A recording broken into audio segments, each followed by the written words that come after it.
As the sun rises over the unforgiving terrain of the borderlands, a lone helicopter slices through the sky. At the controls is Captain Allison Wright, not just any Border Patrol pilot, but a decorated combat veteran with 3 tours in Afghanistan and a Silver Star she never talks about. To the cartel, though, she's just a woman, an easy target. That's their first mistake. After Allison disrupts a human trafficking ring run by the Sombra Oscura cartel, she's marked for elimination.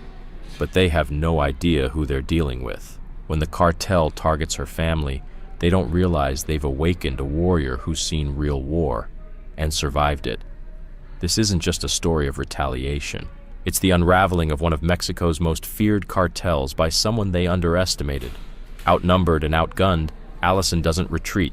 She strikes back, using tactics sharpened in battlefields around the world. Some wars aren't fought overseas, some happen right here, and some of the fiercest fighters wear civilian uniforms. Now let's rewind to where it all began. The morning heat shimmered off the Rio Grande as Allison guided her chopper along the border. Sunglasses hiding focused eyes, she scanned the terrain like she had 1,000 times before. Sierra 64 to base, she said calmly.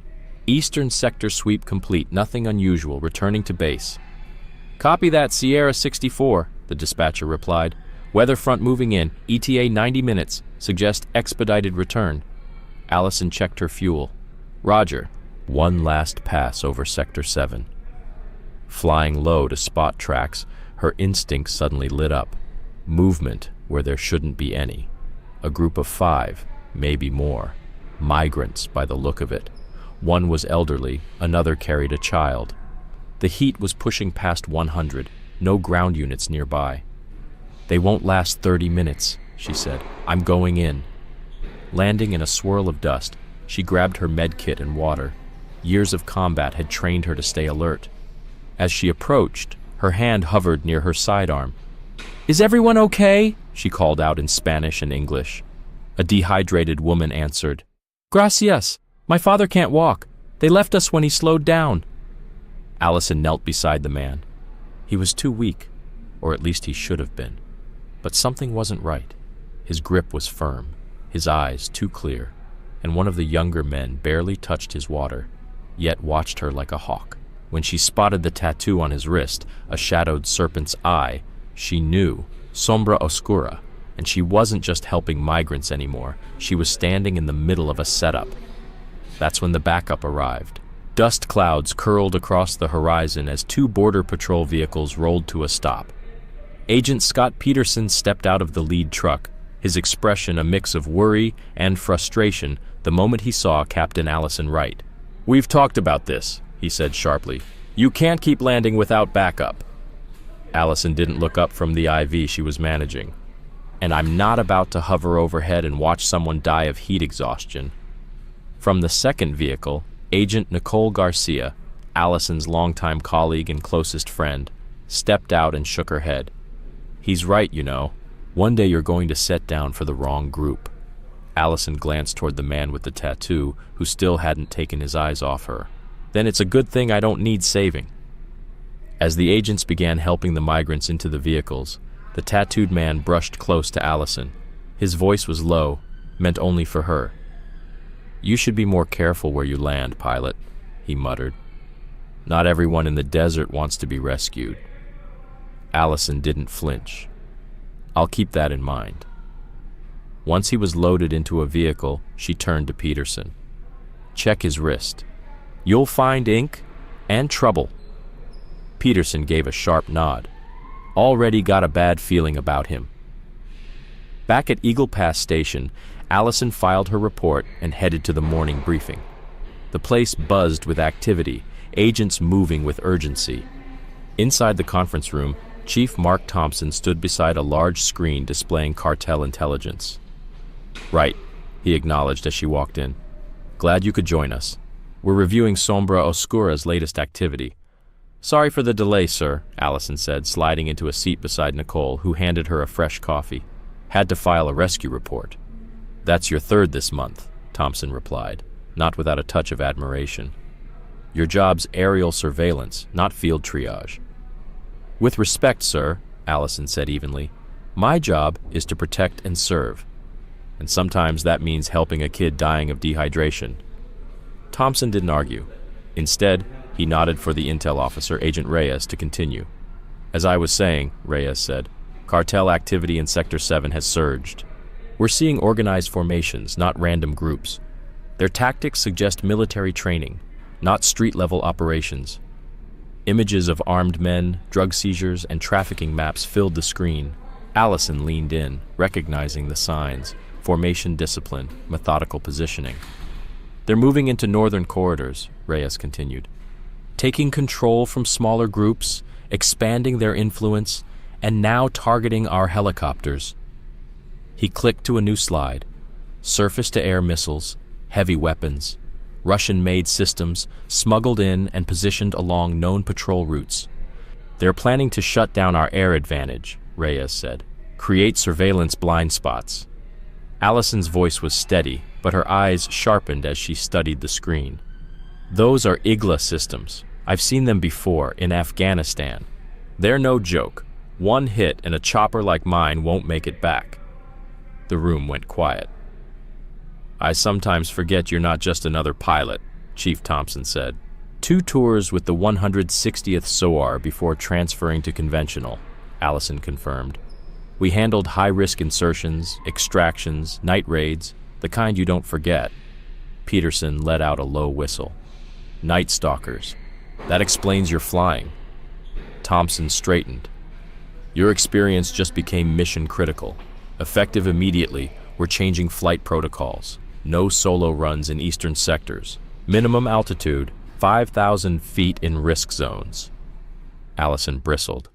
Sir, at that altitude, we can't spot migrants in trouble. We'll miss entire groups. Thompson's voice cut through the room. Not up for debate. I've buried agents before. I'm not doing it again. Allison didn't argue, but inside she knew the fight had just changed. If you're still watching, drop a comment. Should Allison follow protocol or trust her instincts?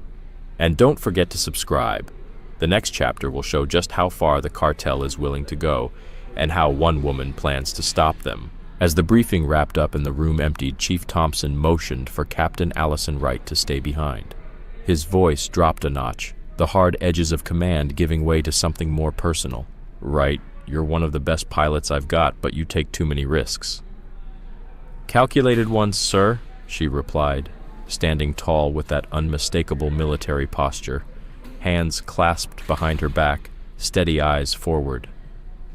Thompson let out a slow sigh, rubbing a tired hand through his graying hair. Your record speaks volumes, but this isn't Iraq or Afghanistan. The cartels don't follow rules.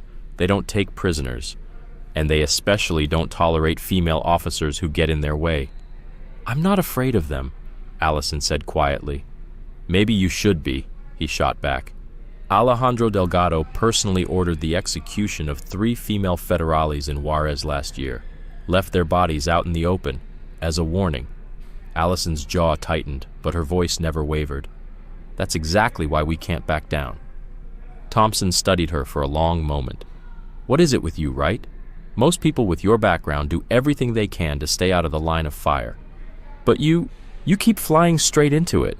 She hesitated, the weight of old memories pressing behind her eyes. Faces, dust, screams, silence. Because I've seen what happens when good people do nothing out of fear, and I've seen how that ends. There was no more to say.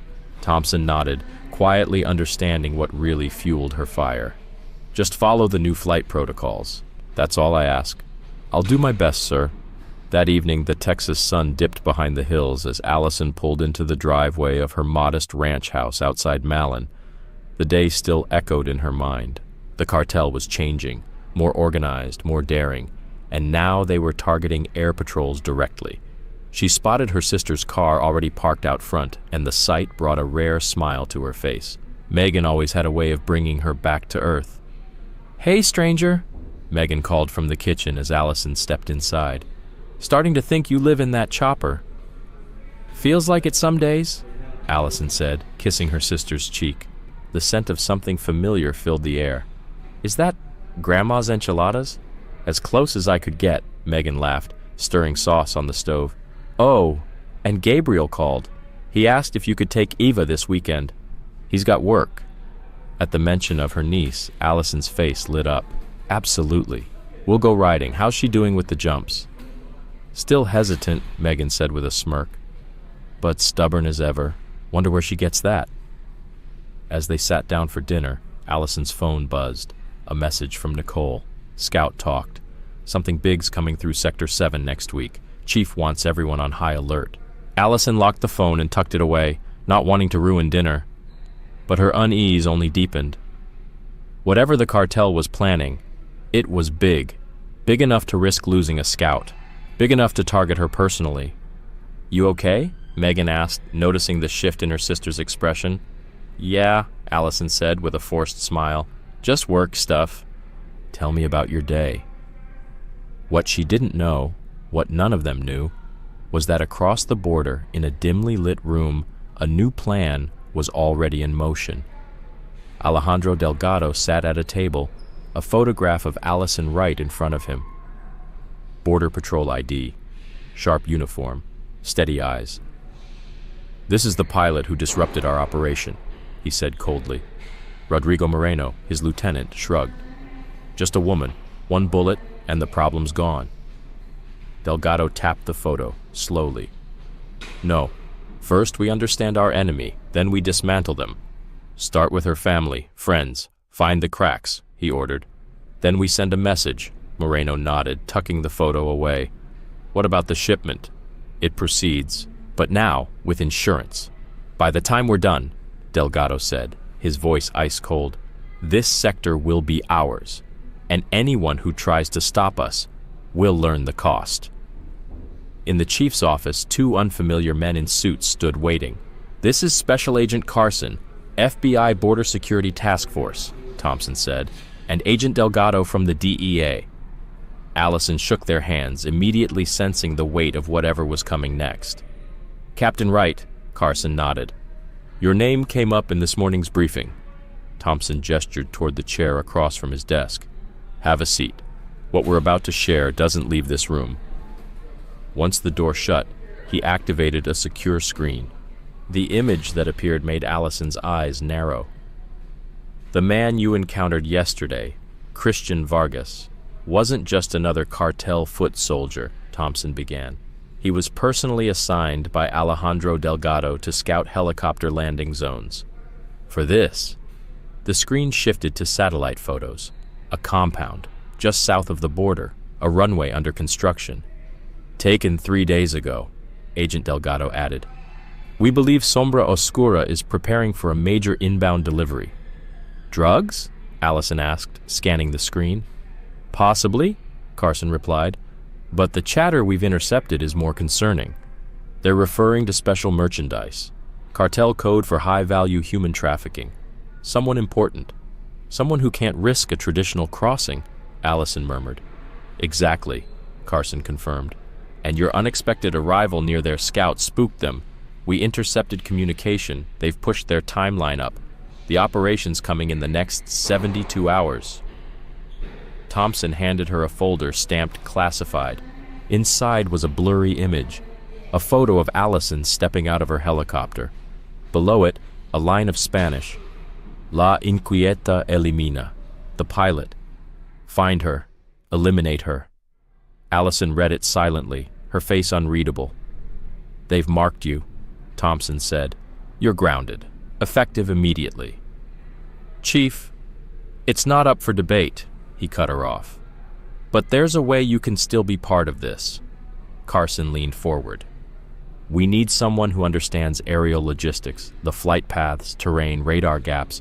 We're setting up surveillance near the compound. We want you there, as a consultant." "You need me on the ground," Allison said. "We need your brain," Carson replied, "not your rotors." She studied the maps again. "They've built this landing zone inside a natural radar shadow. Smart, but it limits their approach. With prevailing winds, they'll have to fly in low from the southeast, hugging the ridgeline." The agents exchanged glances. "Exactly the kind of insight we're missing," Carson said. "We're placing a command post with line of sight. Will you join us?" "I'm in," Allison answered without hesitation. Good, Thompson said. But until then, you stay low profile. We're assigning protection for you and your family. My family? Her expression hardened. You think they'd go after my sister? My niece? They don't have rules, Delgado said. They send messages by targeting loved ones. We've already placed agents at your home and at your ex-husband's residence, Thompson added. It's covered. A familiar cold stillness settled in Allison's chest, the kind that used to come just before a mission. She nodded. After the meeting, Nicole found her in the hallway. So? I'm grounded, Allison said, but I'll be advising the surveillance team. Nicole exhaled. Good. After what happened to Martinez and Diaz last year. Allison remembered. 2 agents ambushed off duty, found days later. I can take care of myself. I know, Nicole said. But these guys don't follow the rules. They'll come at you sideways. Just be careful, okay? You're one of the few friends I've got left in this job. Before Allison could reply, her phone buzzed. A message from Megan. Why are there federal agents at my house? Call me. I have to go, she said, showing Nicole the screen. Can you cover for me? Nicole nodded. Go. In the parking lot, Allison climbed into her truck and called. Megan answered immediately, her voice sharp. Allison, what the hell is going on? There are feds at my door telling me we need protection because of general threats against Border Patrol? What aren't you telling me? Allison inhaled deeply. Meg, it's just a precaution. We had a close call with some cartel scouts and— Cut the crap, Megan snapped. I've known you too long. What's really going on? If you're still watching, drop a comment below. What would you do if your family became a target because of your job? And don't forget to subscribe. The next episode reveals just how far Sombra Oscura will go and how Allison plans to stop them. Is Ava in danger? Am I? Megan's voice was sharp and strained. No one's in danger, Allison said quickly, but then paused, choosing her words more carefully. At least not if we stay ahead of it. That's why the agents are there. It's you, isn't it? Megan asked. You're the one they're after. It wasn't a question, and Allison didn't try to deny it. There was a threat. It's being handled. But yes, the protection is because of me. You and Eva are just precautions. There was a long silence. Does Gabriel know? Yes, Allison said. We've already sent agents to his place. Eva will be safe. Jesus, Allie, Megan's voice broke. I thought this was behind us. After you left the military, I thought I could finally stop worrying. Stop wondering if I'd ever see you again. I'm sorry, Allison whispered. If you want, I can arrange for you and Eva to stay with Mom in San Antonio. No, Megan cut her off. We're not running. That's not what rights do. Allison managed a small smile. Their father, a former Texas Ranger, had drilled that into them from childhood. Do right. Stand firm. Never fold. I'll come by tonight, Allison promised. We'll talk more then. Back at the station, Agent Reyes was waiting. Captain Wright, you need to see this. He led her to the secure intel room where satellite feeds and surveillance images filled the wall. Just came in from our Mexican counterparts, he said, pointing to a series of photos taken outside a hacienda near Ciudad Acuna. This is Delgado's compound, but look closer. Not cartel vehicles. These are military transports. Allison's eyes narrowed. Not typical cartel gear. Exactly. And this man, Reyes pointed to a figure stepping out of a truck, is Colonel Victor Santa Maria, former head of Mexico's counter-narcotics division. Retired early, and somehow living like a king. Corruption, Allison muttered. We believe he's the special cargo they're bringing across, Reyes explained. This man has 10 years' worth of intel on counter-cartel operations. If he's flipped, Sombra Oscura gains access to everything. Every joint op, every asset, every agent, including us, Allison finished. That's why they're being so careful, Reyes said, and why they want you eliminated. You're not just a witness anymore. You're a threat to a high-value intelligence transfer. Allison's mind locked into mission mode. When do we move? Tonight, Reyes said. We're setting up the forward post under cover of darkness. Carson wants you there, 2100 hours, full tactical. Allison nodded without hesitation. The training kicked in, the stakes were clear, and they were rising fast. As she left the room, her phone buzzed. An unknown number. Against protocol, she answered. Captain Wright, said a calm voice with a slight Spanish accent. I believe we have mutual interest to discuss. Allison's eyes narrowed. She silently motioned to a nearby technician to start a trace. Who is this? Someone who admires your service record. Afghanistan, Iraq, the Night Stalkers, an elite unit. Very impressive. Her blood ran cold. Those details weren't public. What do you want? Just to offer advice. Stay out of this. Take some leave. Spend time with your niece, Eva. I hear she's quite the rider. The threat was clear and personal. If anyone comes near my family, Allison said, her voice flat with fury, what I did to insurgents in Kandahar will look merciful. The voice chuckled. So the rumors were true. Fascinating. You and I aren't so different. We are nothing alike. Come now, Captain. We both serve causes greater than ourselves. We both know victory requires sacrifice. The difference is, I've accepted reality. The border is an illusion. The flow of goods and people is unstoppable. You're fighting the tide. If you're trying to appeal to logic, you've miscalculated, she said coldly. I've seen what your organization does to children. A necessary cost of business, the voice replied with chilling indifference, but one that could be minimized with cooperation from people like you. Is that a bribe or a threat? She snapped. Because either way, my answer is no. A pause, then a sigh. I had hoped for reason. When this ends, remember, you chose this path. The line went dead. The technician looked up and shook his head. Not enough time. We couldn't trace it. Minutes later, Allison was back in Thompson's office with Carson and Agent Delgado, replaying every word of the call. They've done their homework, Carson said grimly. They know your service history, your family. This was a warning. They mentioned Eva. By name, Allison said, her voice steel. This just became personal. All the more reason to keep you out of harm's way, Thompson insisted. With respect, sir, she replied, her voice rising. That's exactly what they expect me to do, to hide, to run. That's how they win. This isn't about pride, right? It's about keeping you alive. No, she said. It's about not letting them take one more thing from me. This story isn't over. Drop a comment. What would you do if your enemies knew your family by name? And don't forget to subscribe. The next chapter, Allison goes back on the offensive, and the cartel doesn't see it coming. Allison knew this wasn't just about her. It was about stopping Colonel Santamaria from crossing into the U.S. and preventing Sombra Oscura from acquiring intelligence that could compromise every border operation. Her safety came second, so she made a bold suggestion. Use me. Let the cartel believe she was still on flight duty. While they tracked her, the surveillance team could move in unnoticed. After tense debate, the plan was approved. Flight logs would show Allison on duty, but in reality, she'd be embedded with the ground team. Meanwhile, security around her family doubled. That night, as Allison packed at home, she found Megan waiting with a glass of wine and news. Eva was with her father, protected. Megan handed her something wrapped, their father's combat knife. It's yours now, she said. Just borrowing it to you. As Allison changed into tactical gear, a chilling text came in. Your father's knife suits you. Heritage matters. So does family. Someone was watching, from inside the house. She called Carson immediately. They'd been compromised. Megan was rushed to a safe house under protection. Allison joined the surveillance team at the rendezvous point.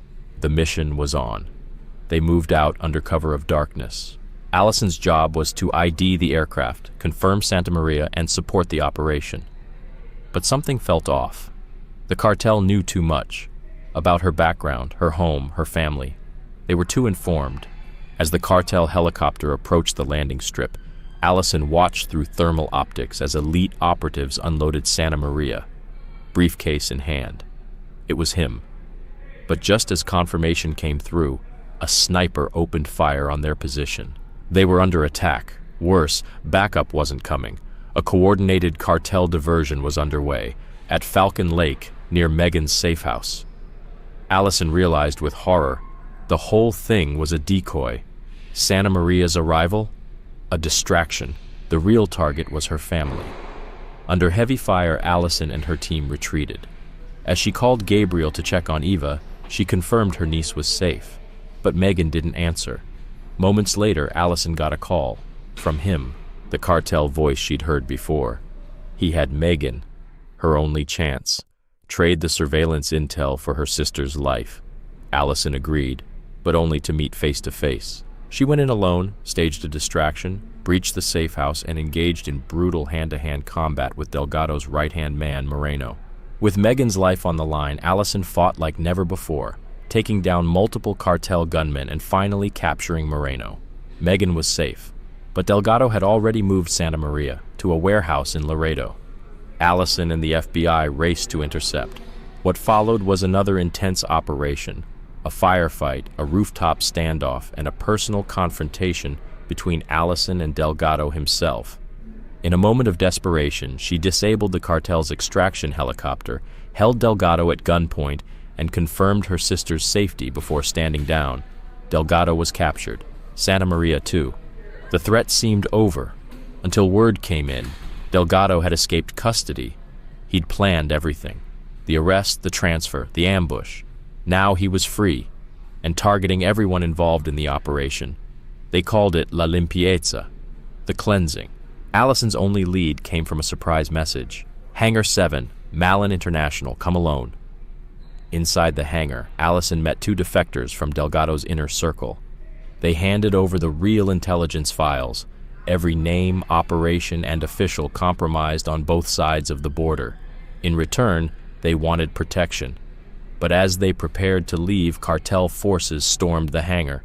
Allison held the line alone until the FBI arrived, securing the files and extracting the defectors safely. The data revealed Delgado's next location, a remote compound near Monterrey where he planned to auction the stolen intelligence to global buyers.